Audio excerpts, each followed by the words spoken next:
So by now, you all know that Debbie Wasserman Schultz, the former DNC chair who resigned in disgrace for rigging the primary against Bernie Sanders, has unfortunately defeated her progressive challenger, Tim Canova. Now, what's the first thing that a politician does when he or she loses? They concede. Well, Tim Canova is not going down without a fight, and he is now refusing to concede. He states, "I'll concede that Debbie Wasserman Schultz is a corporate stooge. We're fighting for American democracy. This is a rigged system, and everyone knows it."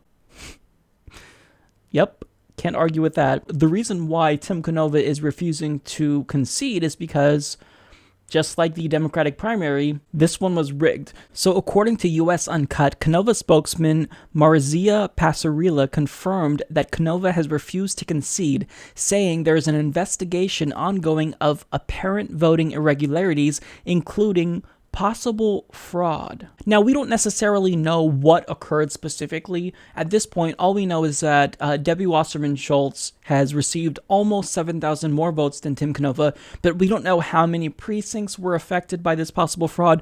We don't know how off the exit polls were. We don't have very much. Now, we already know what people are going to say in response to Tim Canova.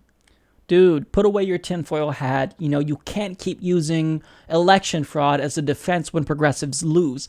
But here's the thing that people don't realize. Election fraud occurs at a much higher rate than people are willing to admit. And the only reason why we're actually paying attention to it now is because it really hurt a candidate that millions of people loved and were inspired by. Back in 2008, the first election I was old enough to vote in, I remember being terrified because I saw articles about how people who went in to vote for Barack Obama saw their votes flipped to John McCain. And these machines, which can be hacked in less than 5 minutes, they pose a threat to our democracy and the integrity of our democracy. So even though it's the case that Tim Canova's campaign hasn't released any specific information about what potentially transpired and why he feels as though the system was rigged, let's look at the details here. So, knowing Debbie Wasserman Schultz, she tipped the scales in favor of Hillary Clinton during the Democratic primary, rigged the debate schedule, not just against Bernie, but her opponent Tim Canova. She cut off Bernie Sanders' access to Van, and also cut off Tim Canova's access to Van, and there were also voter suppression tactics used by either her campaign or her super PAC. And just an update on that access to Van thing, everyone likes to blame Bernie Sanders because one of his staffers, who was recommended, by the way, by the DNC, they said, "Bernie, hire this individual," and he later accessed Hillary Clinton's voter files. Well, they blamed that as to why they cut off Bernie Sanders' access to Van. So that's Bernie's fault, right?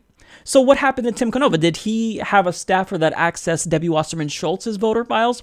No, that's not what happened. So what Debbie Wasserman Schultz decided to do was cut off every progressive challenger's access to Van in the country. So any Democrat who was challenging an incumbent, their access to Van was snatched away. This doesn't just include Tim Canova, but someone named Alex Law, who was running in New Jersey, who I've interviewed, who's been on the podcast multiple times. So this is a dirty tactic. So many people can say that was Bernie's fault. No, that was a tactic that they used to sabotage Bernie Sanders' campaign right before the Iowa caucus, which is a very important part of the election. So here's the question. With all the knowledge that we have of Debbie Wasserman Schultz and how she's willing to cheat, get dirty, and just straight up rig elections, can we actually believe Tim Canova? Look, she wouldn't have resigned in disgrace if it wasn't for these tactics. So clearly she's been guilty in the past. Why should we be skeptical now that she's not going to be guilty? And look, mark my word, she's going to win her primary. Not only is Florida a heavily Democratic-leaning, the 23rd district, I believe, which she's in, it's a heavily Democratic-leaning district, but even if it wasn't, she'd do whatever she needs to do to win. Use voter suppression tactics, you name it. So this is something that I think is really troubling because this tells us that we don't have a legitimate process. If we have a progressive challenger, then these establishment incumbents are willing to resort to these deceitful tactics, cheat, outright rig, and maybe even potentially commit election fraud. I mean, look at the Democratic primary in Massachusetts.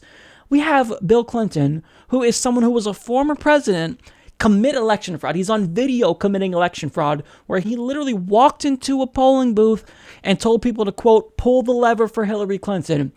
What was his excuse? I didn't know.